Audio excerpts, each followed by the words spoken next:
ভিক্ষুক রাস্তা দিয়া যায় আর জমিদারের পুত্রবধূও যায়। একজন সামনের থেকে আসতেছে, একজন সামনের দিকে যাইতেছে। দুইজনের ক্রসিং এর সময় ভিক্ষুকের গায়ের কাদা জমিদারের পুত্রবধূর গায়ে লেগে গেছে। সে দুনিয়া আন্ধার করে ফেলছে, স্বামীকে ডাইকা নিয়ে আসছে, বলছে ভিক্ষুক আমার কাপড় নষ্ট করে দিছে। সে শুধু ভিক্ষুক ছিল না, বৃদ্ধ ছিল। বৃদ্ধ ছিল না শুধু, জীর্ণ ছিল, শীর্ণ ছিল।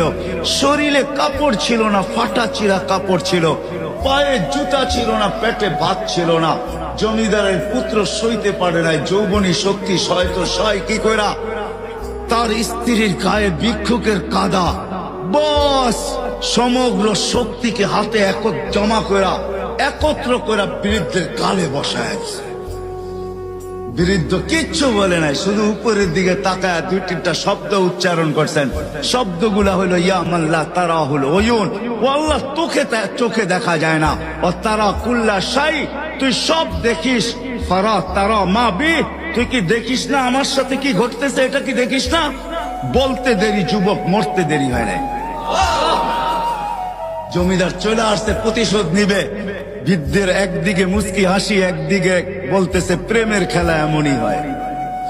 জিজ্ঞাসা করছে কিসের প্রেমের খেলা রে? বলছে ওর প্রেমিকার গায়ে আমার কাদা লাগছে, পায়ের কাদা লাগছে, ও সইতে পারে নাই।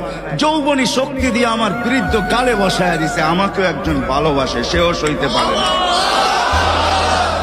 সেও সইতে পারে না। ও তো থাপ্পড় দিয়া ক্ষান্ত, সে জান নিয়ে নিছে, জান।